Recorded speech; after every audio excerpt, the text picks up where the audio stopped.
Hello value investors, thank you for joining me. My name is Michael from Deep Value Returns on Seeking Alpha. Today I want to talk about PayPal. PayPal's share price hasn't really gone very far in the past 3 months, so I want to discuss that, what investors are concerned about. I'm going to talk about its prospects going into 2022, and then we're going to talk about its valuation. So let's just jump right in. So the big thing that investors are concerned about right now is that its guidance for Q3 coming up here is at 14%. This compares to 25% in the previous year. So you think about it, it's a stock that has consistently been growing at approximately 20%. So this dip right here, as eBay kind of looks to exit, looks to unwind its partnership with PayPal, is depressing that payment volume right here, and it's affecting the revenues. So what PayPal is saying, okay, yes, this is impacting Q3 right here, but it diminishes the impact in Q4, and when we exit this year, we're going to be returning to that kind of consistent growth rate of approximately 23-25%. Now keep in mind as well that for next year they have this easy comp period right here where they won't have to have the eBay impact. So with that in mind, they really set themselves up for a very strong 2022 for PayPal. The other thing that I wanted to talk about is that PayPal is really investing aggressively into the buy now pay later initiatives. So here's the thing, right? So in the past couple of months, we've seen Affirm really go from being a stock that nobody wanted to get involved with to really exploding on the upside. And you can think about it this way. So investors are kind of like, is it really going to pay off or not? But when Affirm came out and said, okay, actually, we're going to be partnering up with Amazon, investors took notice. It was like, all right, fine. So it's going to be a huge customer acquisition strategy for them. They're kind of deploying it really, really slowly, and they talk about that they haven't really incorporated that into their guidance right now, but as the year progresses, they will. So it's just investors are really coming around to this buy now, pay later solutions. But what I want to talk about is that, in the fact, if you look at Affirm's numbers, they're actually it's not as strong as many would be led to believe. So I'm really saying here that it's the idea, it's the concept of buy now, pay later. It's not so much the underlying performance. You can see here, okay. So the numbers for Affirm show that they have active consumers at 7.1 million. Now, what's interesting is that in the same period a year ago, it was actually smaller. So it took a while for consumers to really come around to this. So last year, when they were growing off a smaller base, the growth rate was only 77%.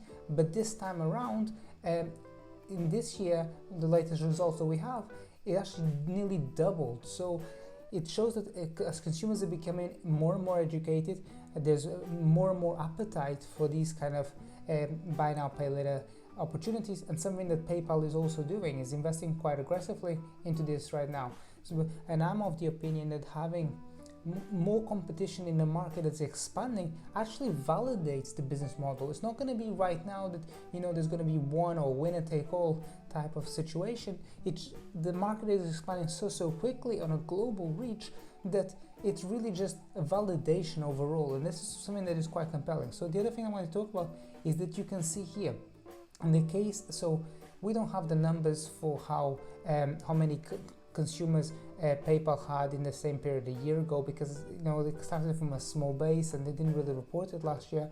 But you can see here that from just sequential from Q1, there's been a bump of nearly 30% just over a period of 90 days. So over 90 days, they went from 3.3 million to 4.2 million. So it's a really strong increase, and it shows again that what they're doing, what PayPal is doing in terms of just mimicking that whole buy now, pay later, is really working out for them quite favorably. They talk about the fact that because consumers and merchants are engaging more significantly with buy now, pay later, this is leading to a 15% uplift in volume going through its platform that is allowing PayPal to actually increase the pricing per transaction going through its platform. So this is all very, very attractive, and you can see that one of the best things about PayPal is that it's a very strong free cash flow machine. So you can see the numbers here. So they're not really a very smoothly trending, but they are certainly going up over time.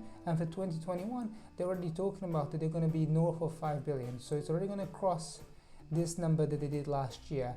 Another thing that I want to talk about, if you look at the number of share repurchase this year, so this year they put out 1.5 billion for capital allocation for share repurchases, which is pretty much the same as they did throughout the whole of last year. So in the case of PayPal, for every dollar that they make in revenues, approximately 19 cents, 19.4 cents falls to the bottom line as free cash flow.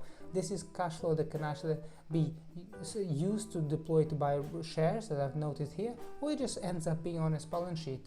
To illustrate, right now, approximately it has a 10 billion net cash position. So this is cash, take away the debt, whatever's left is 10 billion. So it's the business is very well funded, makes a lot of free cash flow, is growing at approximately 22%. And I'm going to make the case here that it's not actually that expensive. So if you think about it, right? So if we grow out its top line at somewhere between 20 to 24% next year, that comes up its revenues at approximately 32 billion.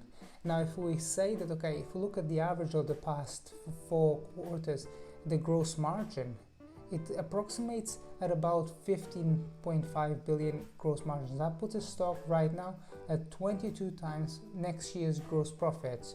So for a company that's growing at approximately 22 to 24% CAGR, to pay 22 times gross profits, and this is not sales but gross profits, I think this is a really attractive pick, particularly if you keep in mind that nearly 20% of its business, it has a 20% free cash flow margin. So it's a business that's highly cash generative, growing at 22 to 24%, and is really increasing its reach around the planet. So it's a much more diversified and less US centric business. So altogether, I think this is quite attractive.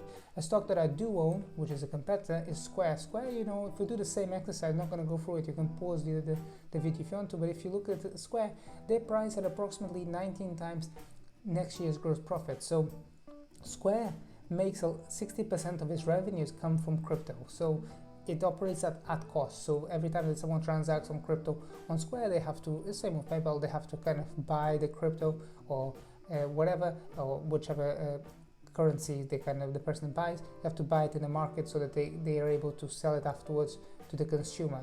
So 60% of Square's revenues have no value. What's left is really what's interesting, and that's that's the services going through Cash Apps that people put in deposits and funding. The Cash App, this is the seller ecosystem that when someone goes and uses their card to either tap or swipe, whatever. So that's really what's really interesting, is that whole ecosystem of facilitating payment for customers is what's really driving forward Square's growth rates. But in any case, Square, it grows a bit faster and is priced a little bit cheaper, but that doesn't take away the fact that in the case of Square, it's not going to be generating any free cash flow for quite some time, whereas in the case of PayPal, it's already making 20% free cash flow margins. So in any case, if you want to find out what kind of stocks I'm into, such as Square or whatever, don't forget to check out my marketplace called Deep Value Returns.